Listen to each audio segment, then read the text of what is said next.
have a vote in. You're up at the top because you didn't win. I just don't want to say, hey, Wildy. Hey, when you woke up this morning, are you kidding me?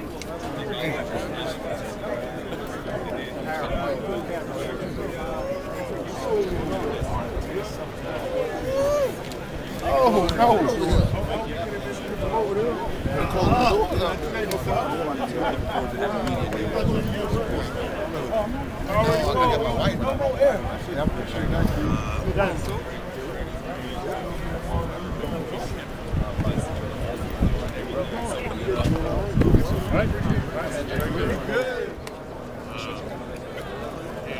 Todd is a great trainer.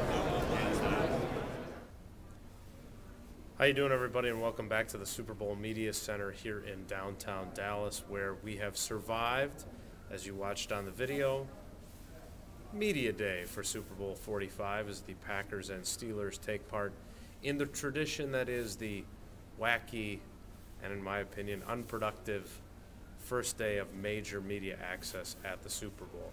If you listen to me on the D-List or Green and Gold Today, or even when I was talking with Drew Olson here from Radio Row, not a huge fan of Media Day. Looking forward to the Wednesday and Thursday availabilities instead, where you can get a little more substantive conversations going. However, there were some interesting highlights of Media Day today, and they weren't necessarily the wackiness that goes along with it. The intern from The Tonight Show, Ross, or the Telemundo fitness instructor who was there. But the most interesting thing that I went through today, and I wrote about it at ESPNMilwaukee.com and ESPNMadison.com, was the fact that Drew Olson has just walked in and is now watching me do this video. It would totally ruin my concentration, but I'm going to keep doing it anyway because I don't want to have to recut this.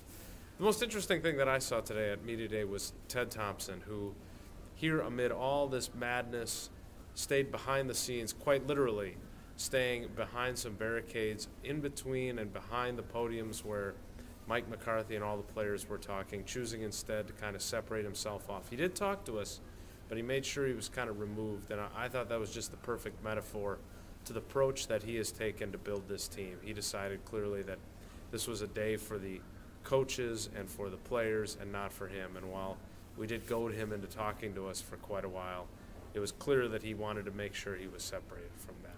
There were certainly all kinds of different interesting things that happened beyond that.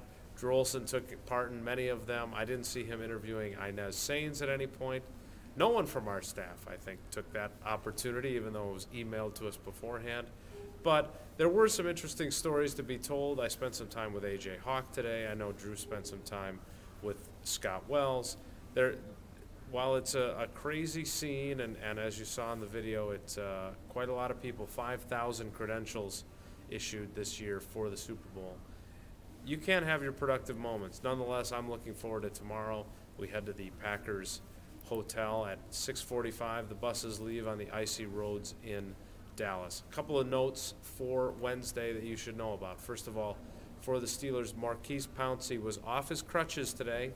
He was in a walking boot.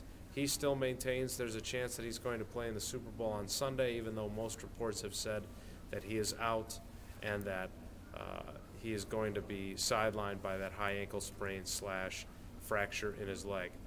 It felt good enough that Deion Sanders, if you were watching on the NFL Network, was able to put his leg up onto Primetime's lap.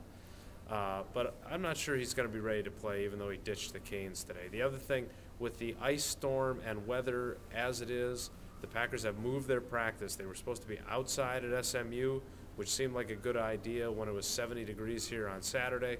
Right now there are 6 inches of ice on SMU's field inside their stadium. So the Packers have moved to Highland Park High School, Bobby Lane's high school, Matthew Stafford's high school. They have an indoor practice facility. So that's where the Packers will get their work. I doubt that it's heated because I don't think they were expecting wind chills in single digits, which is what it's going to be tomorrow here in Dallas. But they at least will be indoors. The quality of their practice will certainly be better than it would be if they were outside. The Steelers are at Texas Christian University. I'm sure they'll be inside their facility as well. So tomorrow we'll come back with more from Packers media availabilities. The countdown continues. Super Bowl 45 just a few days away. We will continue to take your questions. You can send them via email, jwilde@espnwisconsin.com, or you can send them via Twitter at JasonJWilde. We'll be doing shows all day here from Radio Row. I'll chime in when I can, when I'm not at the Packers Hotel and not writing, but we look forward to bringing you the story the rest of the week as we prepare for the big game on Sunday. That's it from here. Thanks for tuning in, and we'll see you next time.